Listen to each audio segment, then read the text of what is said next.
right, guys, we'll go ahead and start the in-person questions. Start us off. Jeff, if you want to go ahead and get started.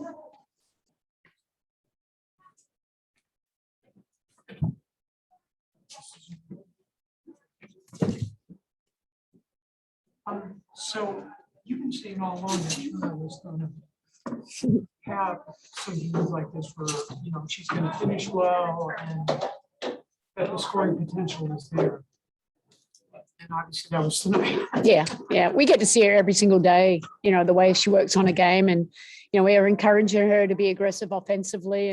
But, you know, tonight we got her in positions where she could, you know, lob it up. She's an athletic player and great passes by our playmakers there, but her movement, you know, she's getting a feel of how to play around BG too. And that always takes time. And when you got great playmakers out there, it was fantastic. But look, I was probably just as more impressed with her defensive job on Wilson and her rebounding. If you get 17, it's easy. It's hard. You're tired, you know, it was a grind and she was everywhere. You know, we had her trapping and moving around and hard hedging and you name it. So, I mean, that's what we said, the potential, you know, sky's the limit. I'm so proud of her because she's such a humble kid.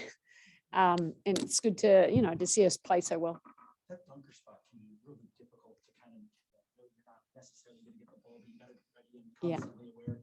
To see her thriving in a game like this, and even, you know, putting the ball on the ground a couple of times as she's going down, just what does that say to how much she's developed on that offensive side, even just within this season? Yeah, I mean, that's something that, you know, we show clips with her. We encourage her to do that. I encourage her to take that mid-range jumper as well. But, you know, when teams are trapping BG, which you have to because she's so dominant, it's just trying to get the rest of them in the right positions that we can be effective. And, you know, obviously the dunker spot's great for us, but it's also the flashing to the high and then being able to penetrate and make the next action play. And, you know, we try and put her in some screening action as well, just because, you know, they want to trap our guards, just her movement out of it, her separation out of it. It makes it even harder for them to guard. And then it's just makes and misses. So, yeah, like credit to Breezy. She puts the work in. She's so coachable. You know, you tell her, she'll do whatever you tell her to do, you know. But yeah, and like I said, we're just you know, another good game for us, but series is not over. We have to make sure we, you know, get ready for the next one. Coach, what does it say about this team? You win by 27 points on a night that Skylar and DT shoot 5 of 21. That's an incredible team. Yeah, and no, it is. And it's just, like I said, we're about winning. It's not about who scores the most points. And, you know, obviously they're being very aggressive against D and Skylar in particular. So, you know, they're always going to be facilitators, movers, and making them, you know, as long as we space the floor and move the ball quickly, we'll get really high percentage shots. But it starts with them. We put the ball in their hands. We could. There's times where I think we can execute better than what we did. But that, you know, you look back to that third quarter at the start, I know we'll get in foul trouble down the other end, but our movement there, it's hard to guard. You know, they've, like I said, you know, we're playing our best basketball where it really matters. And, you know, team's relatively healthy. Everyone's not exactly healthy, but it's good when, you know, I thought Skylar created a lot too, even though she didn't score, she got some decent looks, but at least she got into the paint and created it as well. And D, obviously she's, you know, they put a lot of pressure on her, but she still made some really big plays as well. Coach, after game 2, winning by over 20 points, still games was shot over 50% of field goal percentage. You mentioned how there were still things to improve on. Did you feel that this was that game where you got close to that perfection? Because you held the AC to 30% from the field, you doubled their rebounding numbers. Yeah. 29 58, really dominant all around. It was really a great game on your part. Yep. How do you keep that level-headedness in the locker room for players? No, because we got bigger goals. You know, this is the semifinals. We want to win the championship, and we've spoken about all season long. Yeah, people, you know, there's some haters out there early that didn't quite like everything we're doing, but we're still trying to find our balance and our chemistry and just getting people healthy. And we're level-headed. We're a veteran team. I mean, I don't get too high or too low. I'll get high once we win it. Not right now. It's like, okay, that was great effort. Way to execute the scout. I think it's as well as we've ever executed a scout. And that's what it takes to win championships. You got to get locked in. Every possession counts. And this is a team. You know, we've got Dinah Taurasi in there. I mean, she's been there, done that. You know, some players hadn't been there, but you know, Sky. I mean, they're just winners. And like I said, we still know we have one more game. This is a very dangerous team, and we're not going to be complacent in the next one. We got to make sure we repeat what we've done and do better in some areas. Obviously, that last game is a shooting all-time Yeah. type of game.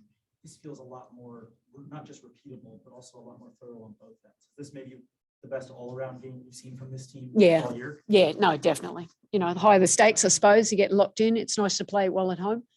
It's been coming. If you're in our practices, you see it. Like, we know what we can and can't do, as long as we're doing it together. And we got the players in their right roles, and that's what it comes down to. And other players like Shea Petty coming in and making shots and being able to take a little bit of pressure off the other playmakers as well too, because I think we get stuck with, we're just looking for BG or we're just looking for Sky. We got to, when we're moving the ball, that's what makes, puts the pressure on the other team. It's an understatement if you say I'm pretty happy with how that went tonight. We'll go to Michelle Vopel and then Howard Megdal. Yeah, Coach, I guess two things, and forgive me, it's a little hard for me to hear the questions. I'm hearing your answers, but forgive me if this is a little bit like a question you got, but especially your defense against their guards, considering how good their guards were in the first game. Can you kind of talk about how good that was today, and was this all around one of the best defensive games you've played? And then could you give us an update on Sophie, please? Yeah, Michelle, without a doubt. I mean, I think I've just told him, I said, that's probably one of the best jobs we've done at executing a scout, going into the game defensively, how we wanted to defend him. And it's not just on the ball, it's the pieces behind the ball. Being aggressive, obviously, when we're aggressive, when we're rotating and helping each other, that's when we're, at our best. So, like a great overall team effort there. And as for Sophie, she's hurt her calf a little bit, and they told me to pull her. She didn't want to get pulled, but we've got bigger picture in mind, and she gave us good minutes when she was out there, and hopefully she'll be okay to go on Wednesday. We'll go to Howard Megdal and then Mark Carlisle. Sandy, congrats on the win. Two parts to this. One, to set a playoff record with 58 rebounds, and you out rebounded terrific rebounding team 58-29. I just have two parts to it. One is, do you remember the last time you had a team out rebound another 58-29 or something like that? But just more significantly, like, how does that happen, and how replicable is what you did today? Maybe not in those terms, but to be able to continue that margin, or, that edge on the boards. Yeah, look, we've got, BG's, that's the area that we've said that she had to work on this year. It's an area she really, really improved on. And then, Brianna Turner, that's what she does.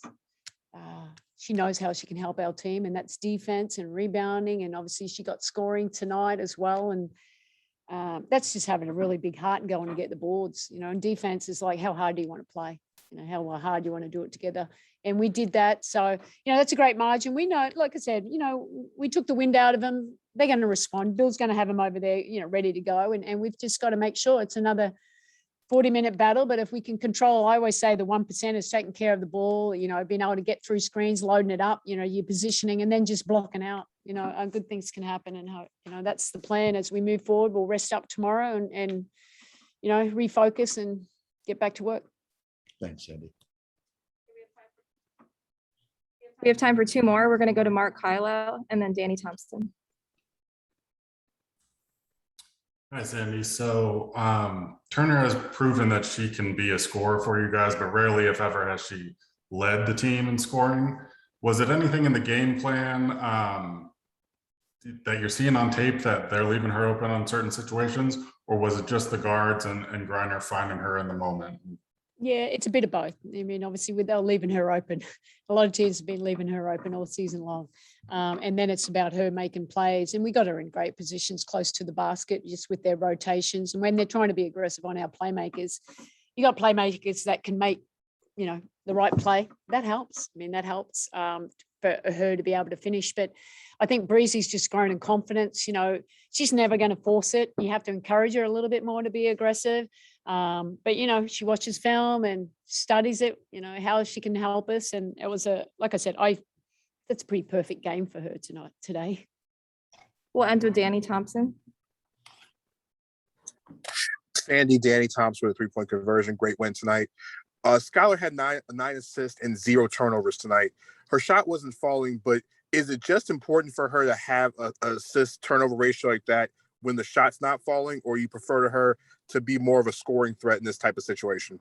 No, I mean, I spoke to her after the game. I said, I'm really proud of you because, you know, probably in previous years you'd get to, you know, you think you need to score. You don't need to score. You created, you know, easy baskets for Breezy. You know, she was probably the most of them that gave them back to Breezy there, just with her penetration, putting, you know, getting around the traps, going downhill, that they actually have to help and they have to obviously respect her and her just making the play. So I thought this was, and I said, you know, don't look at how many points you scored, look at how much of a big effect that you had on the game. And I think that's an area where she continues to develop in our system. All right, thanks, Andy. Thanks, guys.